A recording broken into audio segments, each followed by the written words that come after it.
So although we're streaming at the moment, the link hasn't quite appeared yet, but as soon as it does, I will tweet it out to you guys.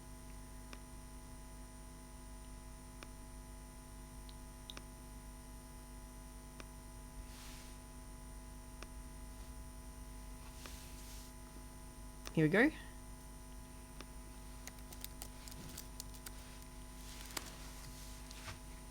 So the live stream is currently the live tweeting at the moment, but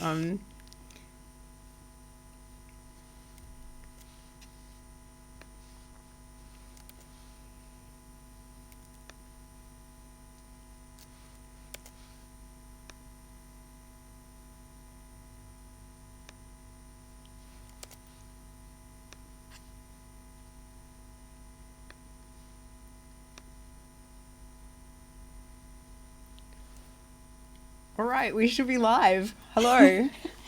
Hello, Captive Prince readers. Happy King's Rising Week and welcome to our interactive live chat with the wonderful CS Pacat. Hello, everyone. She has very kindly agreed to answer all your questions about both King's Rising and the series. Hello, Kat. Hello. Hi, everyone. I'm so excited to do this chat today. Since Sarah just introduced me, I will introduce Sarah. This is Sarah Fairhall, and she was actually the editor for Captive Prince and King's Rising. Just some behind-the-scenes trivia that you might not know, which is that the majority of editorial for the book was done through Penguin Australia. So Sarah was my go-to editor, and she's really believed in the book and championed it from the beginning. So she's amazing. Stop it. Before we get started, we just wanted to make it clear that there will be spoilers as part of this discussion. So if you haven't read the book yet and you don't want any wonderful surprises ruined, maybe just tweet your questions in, but then watch the video once you've finished the book. Any questions that any of you have, please just tweet them in using the hashtag CaptivePrinceLive, and we will try to get through all of them. We'll be going for sort of roughly 40 minutes to an hour, and we'll answer as many as we possibly can. So let's get started. Right, I'm excited. Me too. Okay, Kat. Sassy Snare would like to know if you have seen the accent challenge on Tumblr yet. Hello, Sassy Snare. No, I haven't seen the accent challenge on Tumblr yet. Since the book has come out, I haven't really looked on Tumblr that much. So if you guys want me to see something or that you're doing, just tweet it to me and I'll have a look. If the accent challenge is something like pronouncing different Captive Prince words, maybe send me some of them and I'll have a go at the accent challenge as well. Although I can assure you all that the one accent that Damon and Laurent are not speaking in is an Australian accent. Danish Wolf was wondering whether at any point you've changed something in the story because the characters were so alive that they just argued against it. Yes. I have changed things in the story, not necessarily because the characters argued against it. Probably Damon as a character has had the biggest influence over where the story's gone because obviously as the viewpoint character he asserts his personality the most over the text, and I think I'd had an initial vision for the story that was probably going to skew a little bit more kind of sensual decadent at the beginning, but Damon was not having any of that really, so that aspect of the story kind of quickly fell away, and things went in more of an kind of action adventure route because of him. Other times I have changed things in the story, but more usually because plot or structure has demanded it. And the book that I changed the most in, the book where I deviated the most from the original plan, was King's Rising. I think because I planned so much of it so early on, so the majority of it was plotted way back in book one, and a lot of things had changed. And also I'd changed as a writer as well, so when I had plotted way back when, I hadn't really understood that there were some things that it's just not possible to do. I plotted things that just simply couldn't work, and so the changes came from there. Which character came to you first and or made you want to tell their story on paper? That was Damon. Damon came first. I liked the idea of someone who fit that kind of traditional heroic sort of warrior prince mold, being forced into a situation where their power was taken away. And I really like the idea of subverting that kind of hero archetype. Laurent came second, and he came a lot later. I actually wrote about 20,000 words of a first draft, just a really terrible first draft that didn't work at all, and in which Laurent was quite a different character. He even had a different name, when I realized what wasn't working about that first draft, what wasn't working was him. And the reason he wasn't working was I just tried way too hard to make him likable in the beginning. And I remember the day that I clicked into the realization, they have to hate him in the beginning. They have to really just hate him. And I also remember then when I started to serialize the book at first on LiveJournal, and I saw everyone's reactions, and then I was like, oh my God, they hate him. So even though I'd planned for that, I still wasn't emotionally ready when it happened. But I just had to have a kind of blind faith that people would come around to him in the end. And hopefully they did. I think so. D. Kaufman has asked whether the Regents' taste for boys came before or after Laurent. Oh, interesting question. I sort of don't, as you guys may know, if you've been following me on Twitter, I don't like to give too many headcanons of my own, because I feel like if something's not in the book, then that's up to, a reader's opinion is just as valid as my own. But I think with someone like the Regent, it's pretty strongly implied that, his behaviours and tastes probably predated Laurent and have been sort of in place for quite a long time. Crackhead has asked whether Laurent not telling Damon about the abuse before the Regent could be was a misstep. Did he not see that weapon coming? Oh, that's a really good question. Yeah, well, it was a misstep. I think in my mind, as a character, Laurent was just, to him opening up about that stuff, at least at any time before the end of King's Rising, was just impossible. And I also think, and again, this is just my own reading, so if readers want to kind of have their own reading as well, then I don't want to take anything away from that. But I also feel like everything had been happening so covertly and so underground. The idea that would kind of come out into the light was also, in a way, inconceivable to him until it happened, until he sort of saw it happening at the Kingsmead, at which moment he realised, I suppose, that he had made a mistake. Yeah. How do you feel about Jord? He's my favourite, aside from Damon and Laurent. Good old Jord. Everybody loves Jord. No, actually, not everybody does love Jord. Okay. Because Jord is constantly appearing where he may not be wanted at times. Poor old Jord, always popping up at inconvenient moments. I love Jord. Jord is like the everyman, and I think, although, Jord's presence at times can be intrusive, we sort of, we appreciate that he's just this, average, good guy, hanging out, with a bunch of people who are engaged in high drama constantly in his presence. And so I feel like, yeah, we can all relate to that somewhat. I enjoy Jord. I really felt for him the most, I think, towards the ends of Prince's Gambit, when he kind of got caught up in things as well. And I think for a guy like that, he probably didn't have a lot of ways of handling what happened to him. So, I've got good wishes for Jord, and hopefully, good things will come for Jord in the future. Nightingale has asked if we will read more of Laurent and Damon. She's sad that it's all come to an end. I'm sad that it's all come to an end as well. I was so sad when I finished the series. When I went to send the final manuscript to you, I actually couldn't hit send, so I just sat with my hand like over the mouse, trying to press the button, like ridiculously frozen for about probably about half an hour before I finally forced myself to send the draft off, I think, because I didn't want to say goodbye.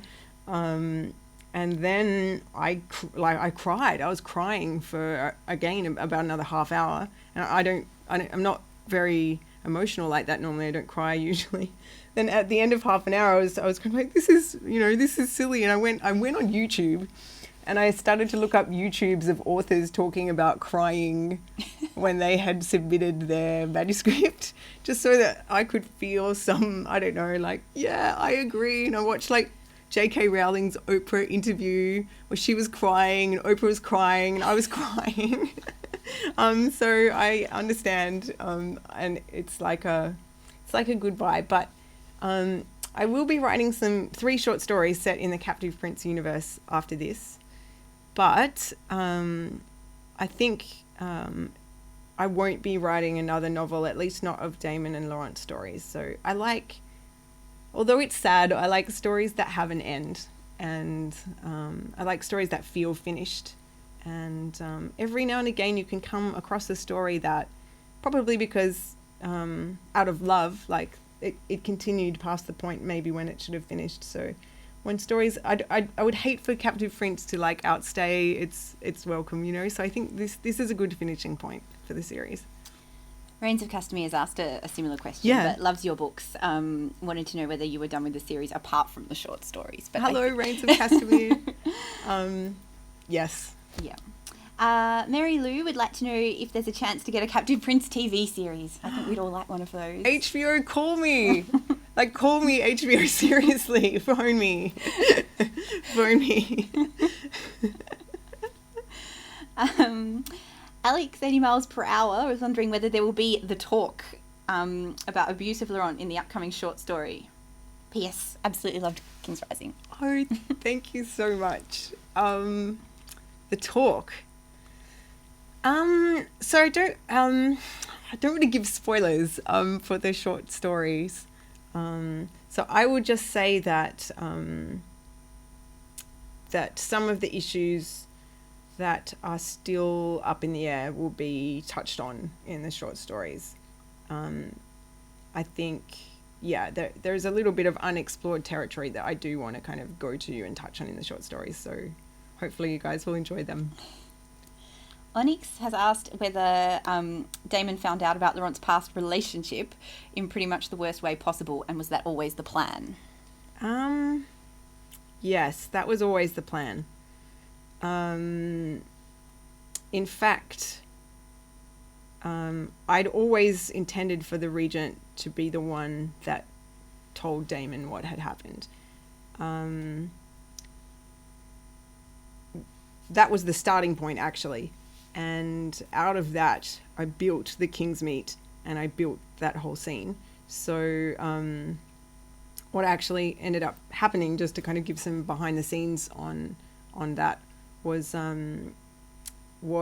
I knew the Regent had to be the one to tell Damon, but I also knew that as soon as the Regent told Damon the truth, that Damon would try and kill the Regent. So I had to manufacture some kind of scenario where the Regent could face to face in a really personal way tell Damon what had happened, preferably in front of Laurent, because that's the most, I guess, intense, kind of uncomfortable, emotional way for that truth to come out. But in which Damon could not actually kill the Regent. And I remember I just did so much brainstorming. I do brainstorming sessions with friends, so we'll swap like half an hour session each, half an hour on my project, half an hour on their project.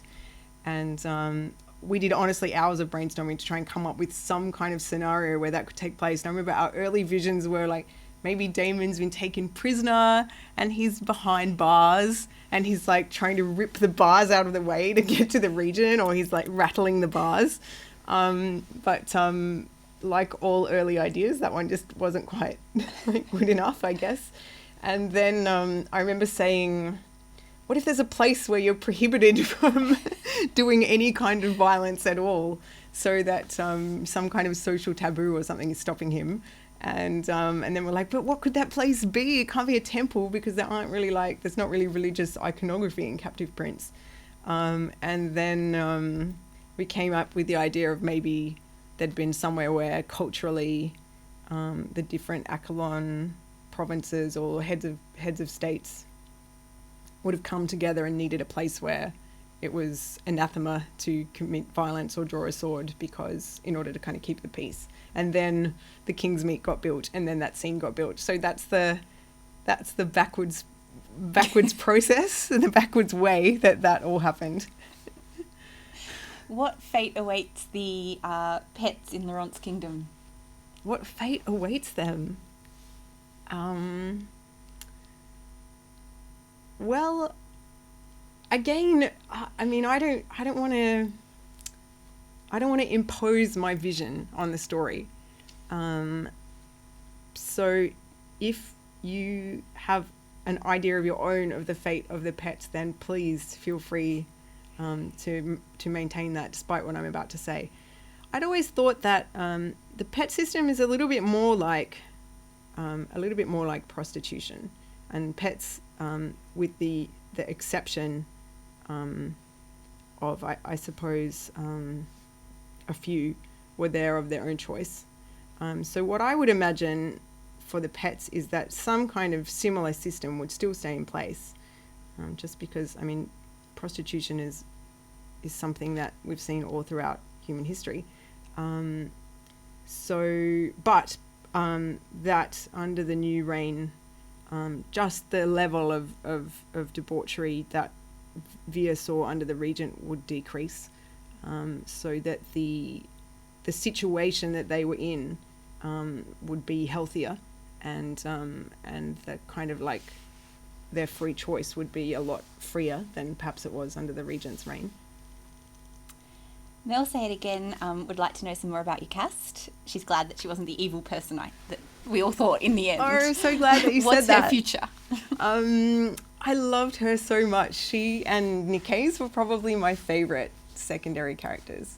And I've loved her from the beginning, because I've known from the beginning what her entire story and arc was.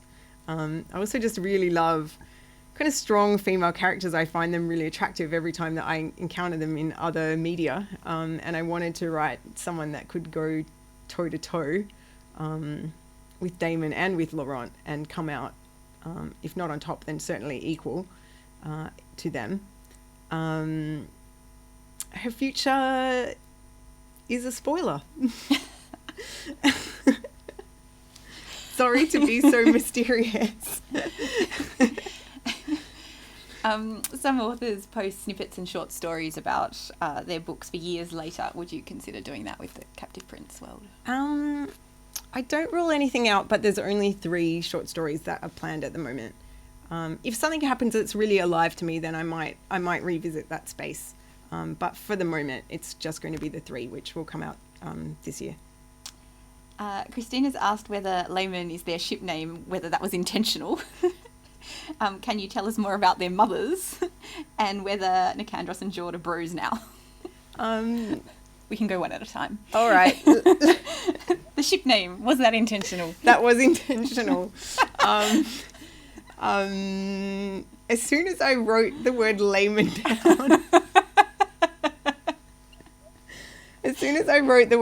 down, I was just so delighted.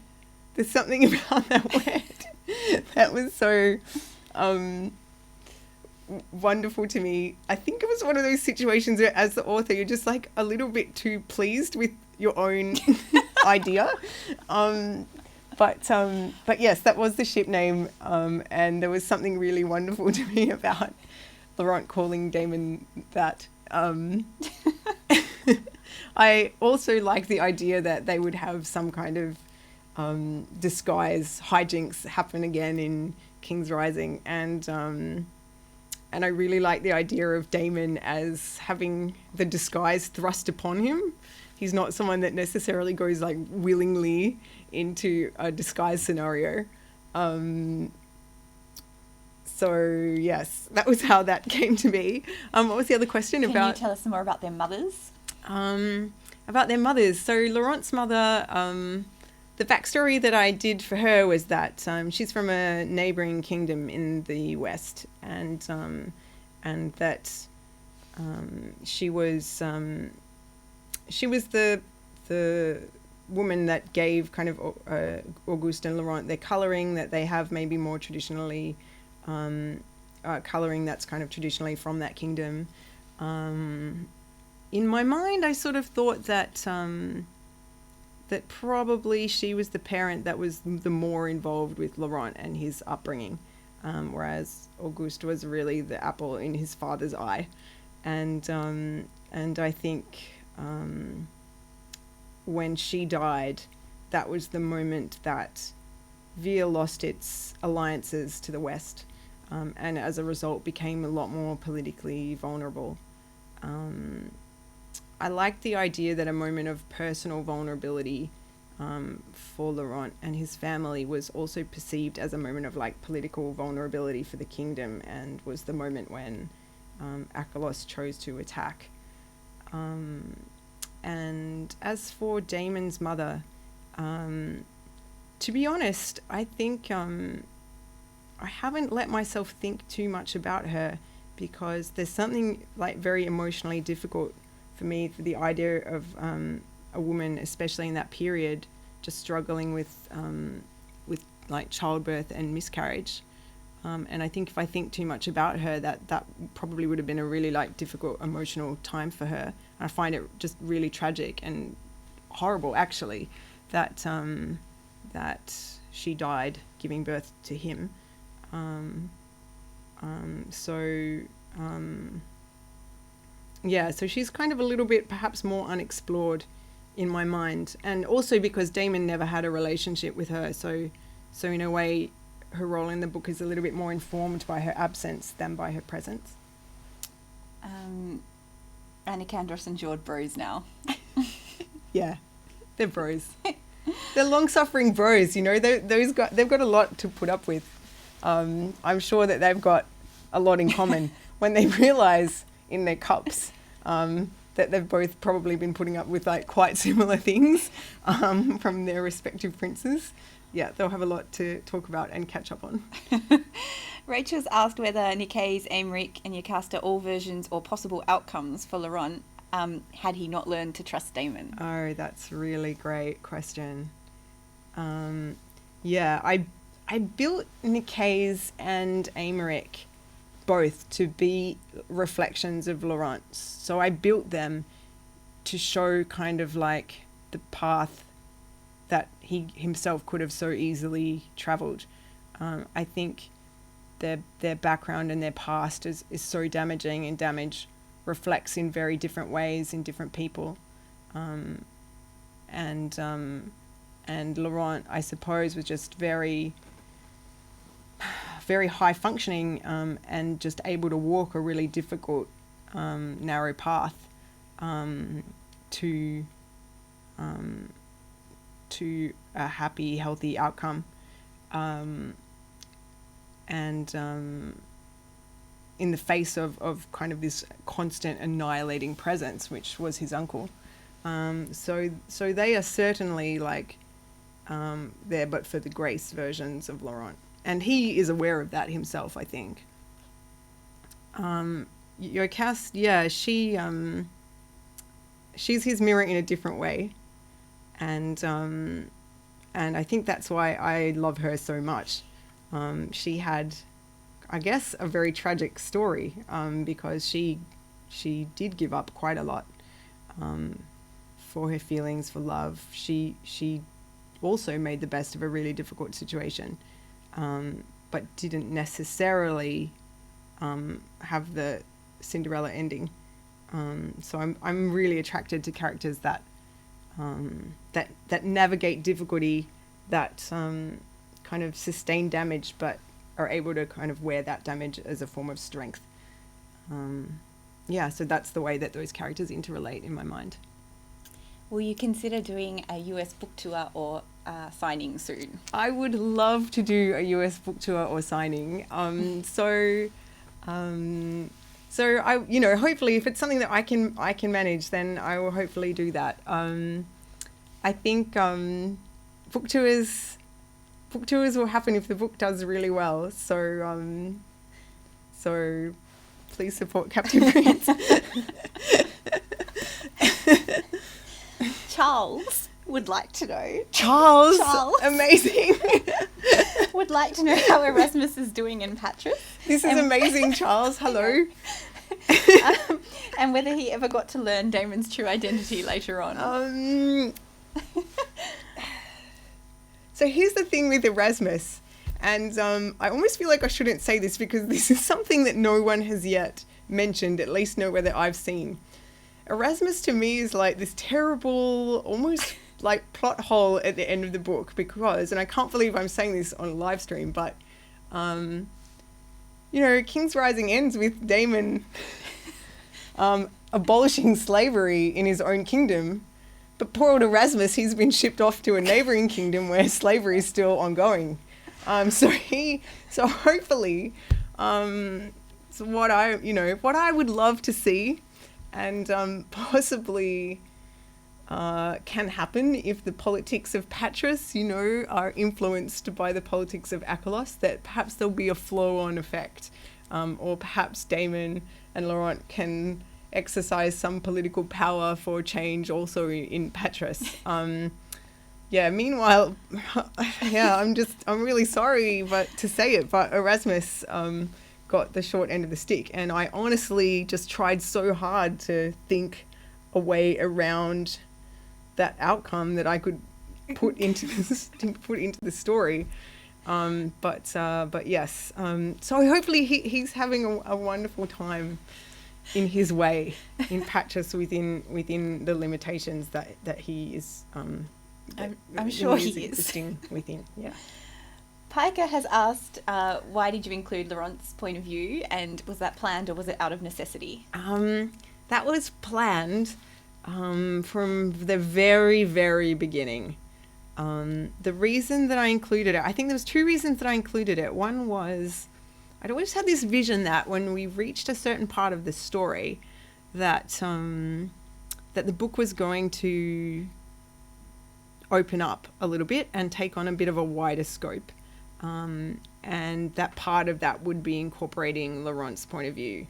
I think the other part of it was that I liked the idea of having a glimpse behind the curtain and seeing that even no matter how much we thought we had understood what was happening behind the curtain, that there was still something more to be understood or something more to realize. Then when I came to write the actual scene, I almost chickened out. Like I almost blinked and swerved away because I knew that including his point of view was going to be polarizing. And I wrote the scene, and then I did a lot of just internal checking. Is this the right thing to do, actually? I knew in myself that it was the right thing to do for the story, and it was part of the story's plan. But I think just every now and again, the voices from outside can be a little bit of a pressure or an influence. So I struggled a little bit with that. Then to answer your question fully, even when I was struggling with that, I sort of engaged a little bit with the mechanics of that scene and that reveal. And I actually, because everything had been planned and set up for Laurent's viewpoint, I found I then couldn't do it without Laurent's viewpoint. So both the story demands and like the structural demands were there as well. So that was that. Tragical Lies has asked how you feel about whitewashing of Damon in fan art and fan edits for Captive Prince. I feel bad about it. I don't think I think, you know, whitewashing is a terrible thing to do. The politics of skin color is such that if you lighten a character's skin, you know, even a little, that's a profoundly political act and a profoundly oppressive act as well. And so it makes me uncomfortable. I feel that something is being erased and something's being taken away. I don't think the few times I've seen it will be people like tweeting me fan castings or whatever. And I don't think that it's done maliciously. I think it's just done out of ignorance, and possibly just not even engaging, I guess, with Damon's actual skin color in their own readings of the book. But the fact that it comes out of ignorance, I don't think lessens at all the impact of what is being done. And so I'm not comfortable with whitewashing of Damon. Do Callias and Erasmus ever see each other again? And does Erasmus know what exactly Callias did for him? Or is it Callias? I say Callias. Good. But Callias is nice as well. I think that one's... I'm sorry, I think that one's going to have to be left up to your imaginations. I don't want to speculate too much on their future. Hello Lover has asked, and I think a few people want to know this, what the V and the R stand for. What are their last names? Oh, okay, so when I set the book up, I thought that no one has last names. That was what I'd intended from the beginning, and if there was going to be any kind of like additional name tagged onto a character's, it would be just the place that they were from or the place that they governed, or their title. But when I wrote the signing of the documents, I liked the idea that they would use some kind of a tag that indicates their royalty. So, you know, like Regis or Valoris, or one of those kinds of things that is actually just like another way of saying like, I'm the king. So that's what I had intended those letters to be. But I'm really happy for people to kind of use them as surnames. Maybe Laurent's surname is just simply a V. I'm completely delighted by this one. Alice wants to know what Laurent's really fast pony's name was, whether he cared for it himself, and whether he loved brushing its mane. That question's amazing. Yes. So what you might not know is that I'm like super horsey. I'm really into horses. I love riding, and so is Sarah. She's also incredibly horsey. So we're both extremely delighted by that question. I haven't given it a name in my mind, but I think that Laurent would have lavished an enormous amount of time and care on it. He would indeed have loved brushing its mane. He would have loved brushing its whole coat. I'm sure he would have gone down to the stables and given it a carrot or an apple. I'm sure he would have given it a hug, let it nose his chest and waffle his whatever. I think he also loves horses, and I'm sure he would have bonded really strongly with the horses that he had. I actually chose not to, and against my every screaming instinct, because I'm seriously horsey. I chose not to give any of the horses in the book a name or an identity, because I think then things just started to skew a little bit. I don't know. I could see the danger that I was going to make it into a horse book rather than the novel that it actually was. But I think, and maybe also because Damon doesn't think like that, and animals are a little bit more utilitarian for him.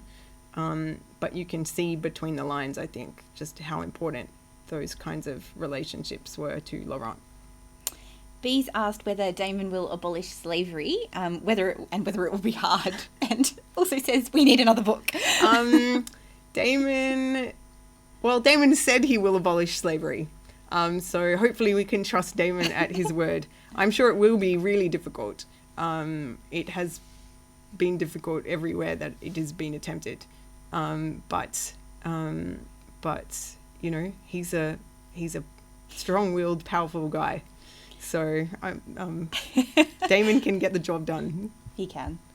Ariel's asked how Damon put everything together regarding Pascal. Oh, do you mean, if you mean at the end, towards the end of King's Rising? Yeah, good question. When I wrote the reveal scene, well, first of all, I think you're asking the question because we don't really know. We don't fully find out in the reveal scene. We only see just like a few of the clues leading up to it. When I wrote that reveal scene in the trial, I had planned out a much more detailed breadcrumb trail. And I wrote a first draft where we got to see Damon processing through all the steps. But it derailed the scene too much. And it just bogged it down in exposition and kind of like ruined the emotional moment of the reveal. So I had to take that stuff out. But what I can tell you is that Damon has put a few things together. He's put together the fact that, you know, he's seen Govar. He knows Govar had something on the Regent. He knows Govar was killed. Then he thinks, or the Regent has killed anyone really who has had any kind of proof or can stand in his way, and that it has included decays. Why did he kill decays? Did decays know something as well? Did he know the same thing that Govar knew? And then when he thinks of that, he thinks of Pascal, who he knows tended to the Regent's boys, who he knows has sort of had a sense about him that he's loyal to Laurent for some other reason that we don't know about. And we also know that Govar died like cursing boys and physicians. So all these clues together have suddenly created this kind of big red flashing arrow towards Pascal in Damon's mind. And that's why he makes his plea at the end for Pascal to come forward. Are we going to get a wedding in the short story? No, spoilers. Spoilers. Spoilers. Becca's asked... Oh no, we've already talked about Damon and Laurent's last name, so I think you've answered that one. Yeah. If the moment Damon falls in love with Laurent is the rooftop chase, what is the moment Laurent falls in love with Damon? I know the answer to that question, but I don't want to say it aloud because I think that that perhaps each reader will have a different moment, and I don't want to spoil that for anyone.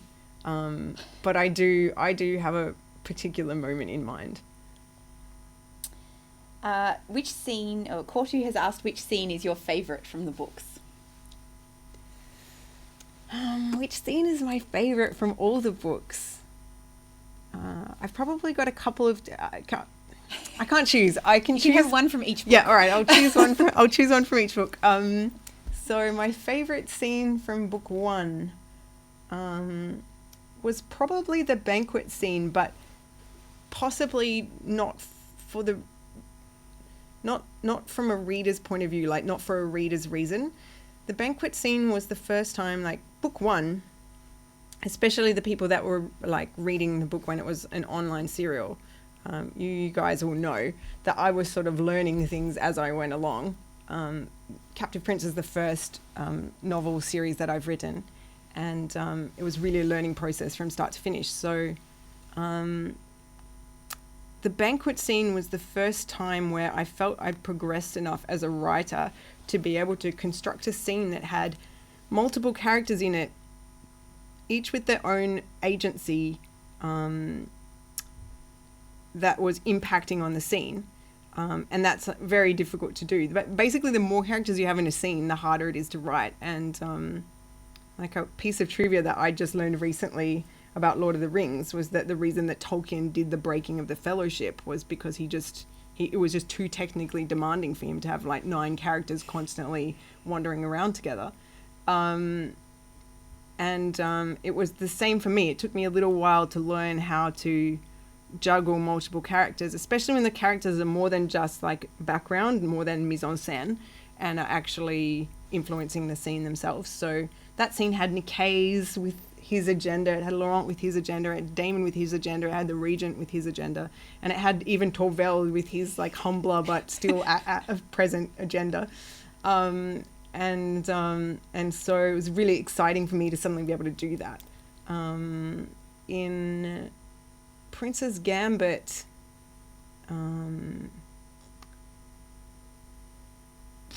I would say probably I loved writing the in scene, and I also loved writing the end of the book. Probably my favorite scene is the one where Laurent confronts Amalek and hits him across the face with the goblet. I was so excited to be writing that scene. I'm a really slow writer, so it took me like a month and a bit to write that one chapter. And during that whole month, every time I did like a writing session with someone, I'd just be going like this to try and kind of capture in my mind that moment of that scene. And in King's Rising, I think it was probably the sword fight between Damon and Laurent, just because I'd wanted a confrontation between them like that for so long, and it was really wonderful to finally be able to write it.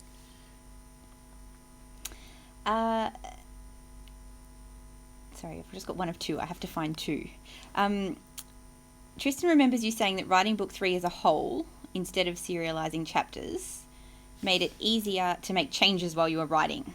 What did you end up changing, if it's okay to talk about it? Oh yeah, definitely. Yes, it was much easier. It was so much easier. When you write in serial format, even no matter how much you plan, and I say this as someone that plans so much, just a compulsive planner, you still inevitably write yourself into cul-de-sacs, and you're left thinking like, there's no way out of here. I am completely stuck here. What do I do? And then, months can go by while you try and think yourself out of the dead end that you're in. Whereas with King's Rising, I just got to write the whole book, create it and craft it as a whole, so that the whole thing was working like as one whole. There was a lot that got written and ended up getting discarded because it didn't work in King's Rising. King's Rising had a lot of structural challenges that needed to be overcome. Having a climax of revelation in the first 3 chapters of the book is like quite a strange thing to deal with structurally. So there was a lot that I had to do behind the scenes to make that not feel too front-weighted. Then kind of constructing the book's internal arc at the same time that the series arc was kind of happening as well was also difficult. Probably the biggest cuts from King's Rising were the first one, tragically, I'd written a scene where Damon meets a messenger from Sicyon, who's there to say the Kyros here is against you. You're not our prince. We side with Castor. And I wrote that scene as Damon receiving that messenger in the bath. And so there was a lot of splashy fun in that scene writing it, but then that ended up getting cut because it was a little bit gratuitous. It wasn't really needed. And then I'd had an original arc where Govar lived and was killed later in the middle of the book. He was taken prisoner and killed later. And I had planned this scene where as prisoner, Damon kind of finds out what happened between him and Laurent and charged into his cell to demand retribution. And and that Govar was about to spill the beans, or perhaps got too close to the truth regarding Laurent and his uncle, and that Laurent killed him then. But when I actually got to the scene, I looked at my planning, I was like, oh, that's out of character actually for Laurent to do that. And also it took away from the power of the revelation at the end of the book, when it's the Regent that speaks that truth. So that was cut. But I think, I'm happy with all the cuts that were made. I think they were all for the benefit of the series. We've got a few people who want to know about Damon and Laurent's hair. Length, straight or curly? No, it's in the books. At least the clues are in the books. The hints are in the books, you guys. I'm not going to impose a hair length. What was Laurent's name in the original draft? It's too embarrassing. Tell us. No, it's too embarrassing. It's too embarrassing. It also I'll say a hint. It also started with L, and it was just as you know how the name Damon is like quite often used? There's like quite a lot of Damons out there. And I didn't really know that fully before I started to write the book. And then after I did, I was like, oh, I really chose a name that is very like popular in this genre. And all I will say there was that Laurent had an L name of similar popularity, but I'm not going to give away what it was. How did Damon not at least guess about what was going on between Laurent and the Regent? So I get asked this question quite a lot on social media, and I think that there is a portion of the readership that's quite that feels quite strongly that Damon should have guessed, and even can feel frustrated with him for not guessing. But so the two things that I'll say about that are, first of all, not everyone does guess. Not even all readers guess. So it's not that the clues were so obvious. So the clues were stronger for the reader than for Damon. The reader, in a sense, sees more than Damon in given situations. We see a broader picture than him. But even with all of that, there are still some readers for whom that's just far enough out of their sphere of understanding that it was not something that they picked up on. For Damon, that's just something that that's just a path that his mind would never run down. It's inconceivable to him that something like that could occur. He's had a very he's had quite a sheltered upbringing in some ways. He's a character who has been the recipient of a great deal of privilege. He has led quite a charmed life, at least up until the moment of the coup in Achelos. And so there are some, uncomfortable truths of human nature that he has not been forced to confront really ever in his life. So, and he has a good heart, and he's the sort of person who often just assumes that others are the way that he is. So I think that's just not an imaginative leap that he was capable of making. Josie's asking if there's any possibility of your DVD commentaries returning. Yes, indeed. There is. In fact, I had promised 3 DVD commentaries from King's Rising, so I'll be doing those. I'll probably put up some kind of a poll for you guys to let you choose which chapters I'll do the commentary for, and then hopefully put the commentaries out again over the next couple of months. Coffee's asked, or he's suggesting that the head in the bag was a fake, right? And that decays is really going to show up at Damon and Laurent's wedding. I like that idea. That's a beautiful story. I like that idea too. Yes, that's exactly what's going to happen. Bambi we'd like to know why you're so perfect, but also what your favourite scene between Laurent and Damon is. Hello, Bambi. Thank you. My favourite scene between Damon and Laurent.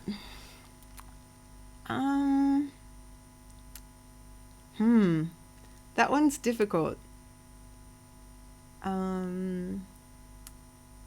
I like the scenes where something emotional or kind of deep, something from the depths comes up and is emotionally revealed.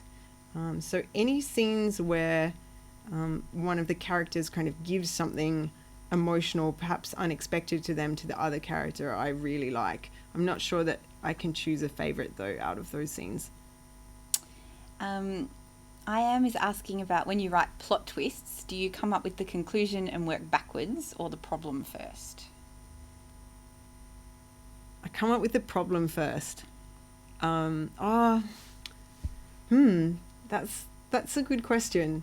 I think what tends to happen is I will come up with the outcome that I want, and that immediately, just somehow inevitably, infuriatingly, creates a problem that then needs to be solved. So I guess the King's Meat that I talked about earlier was a good example. I knew what I wanted the kind of emotional climax of the scene to be, but then I had really needed to go back and kind of construct a whole lot around that.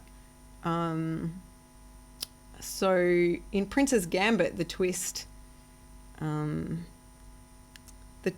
Aymeric at the end, where we find out two things. First of all, that he's a traitor, he's not in Laurent's camp, and secondly, the reason why he's betrayed Laurent and Jord.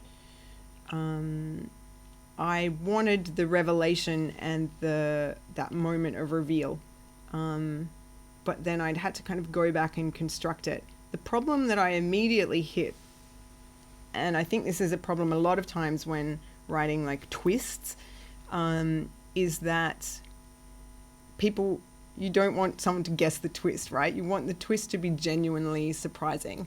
I think that is the challenge of all writing, which is how to make something defy expectations while still fulfilling them.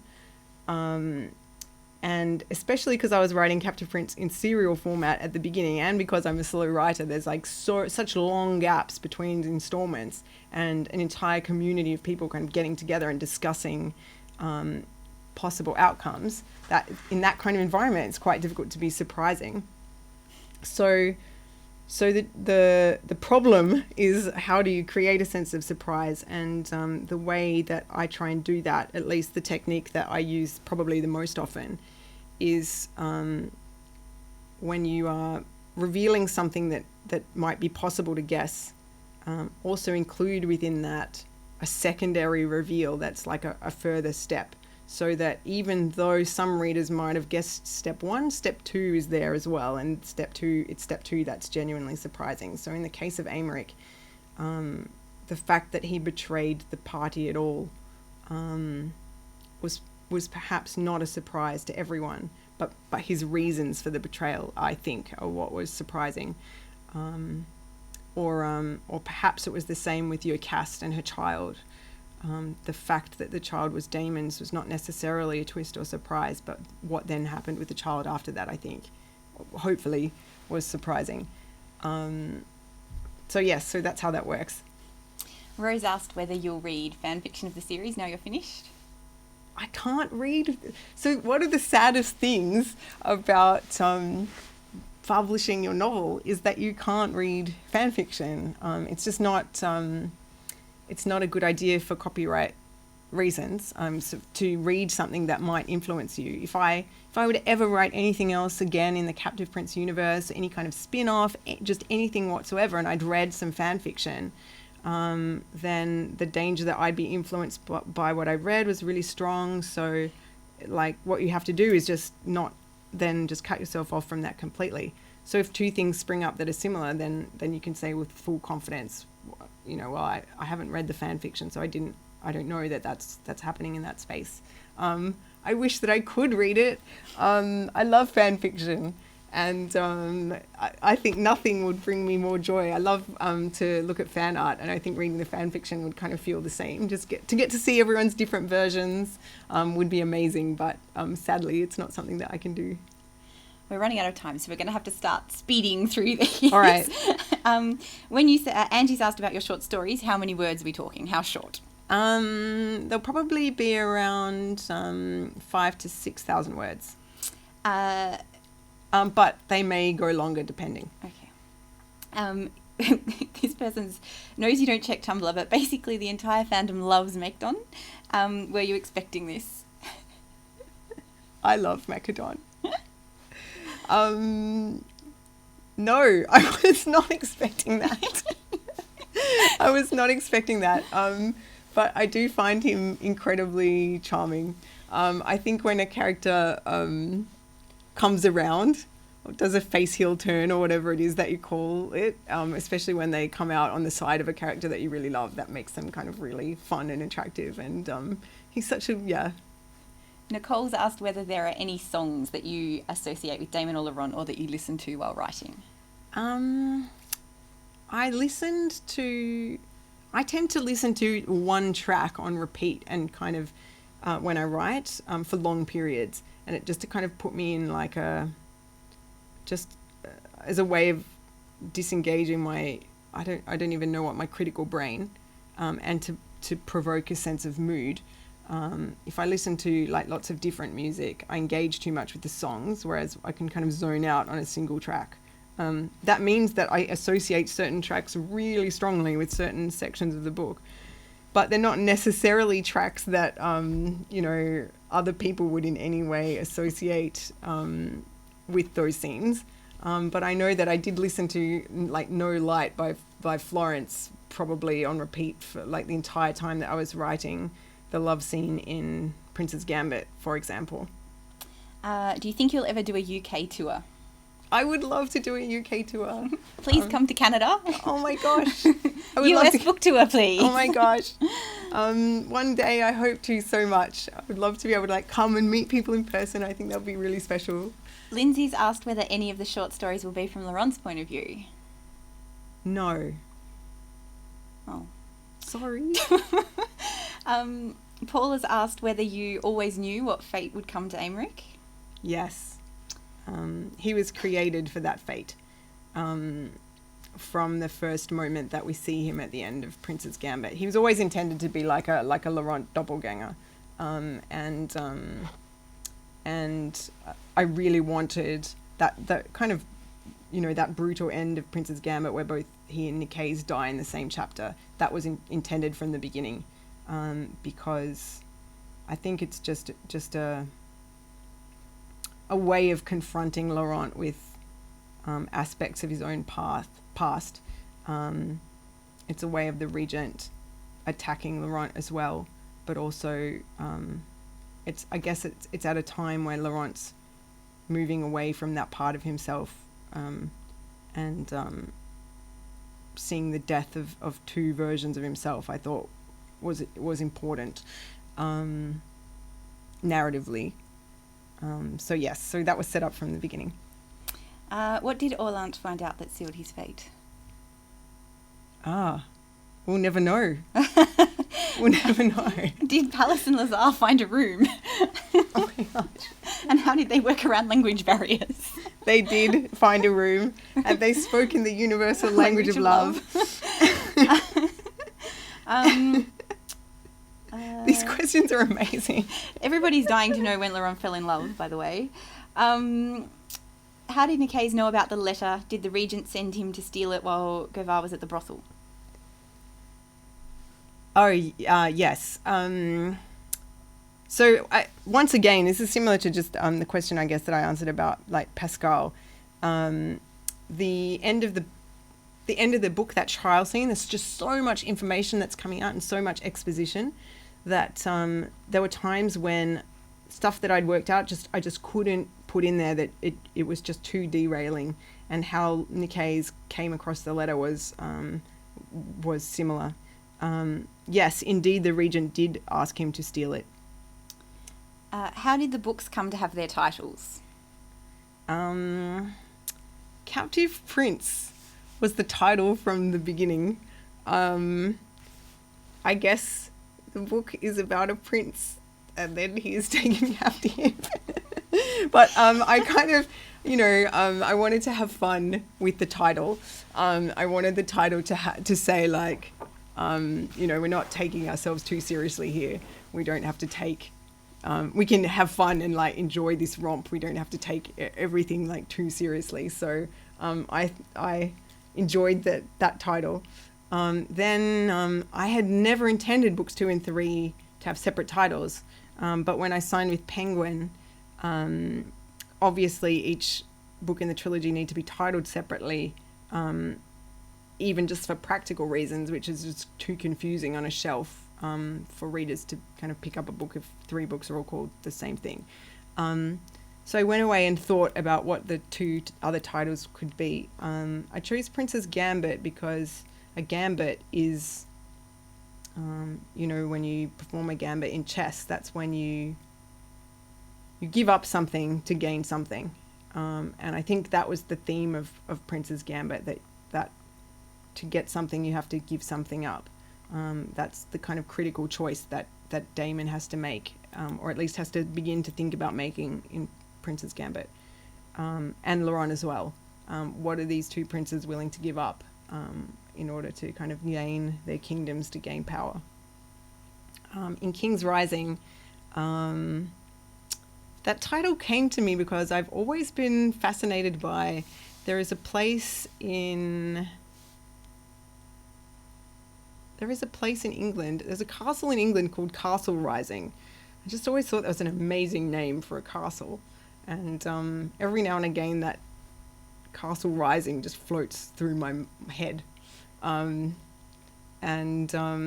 when I thought about the title for book 3, King's Rising came to me very instantly, just in a flash. I think because I resonate with that term rising, and it just seemed like this is the rise to power. This is when like they both become kings. So I was excited by that title. Valentine has asked what Damon and Laurent's favourite position is.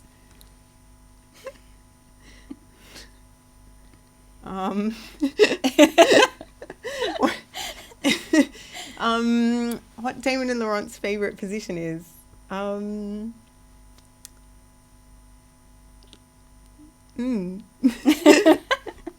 can leave that to their imagination. Let's leave that to your imagination. We're pretty much out of time. There's quite a few more questions here, but maybe you'll be able to answer some of them on Twitter afterwards. I'll try and answer some of the questions on Twitter afterwards. We'll try and finish with one more. Yeah.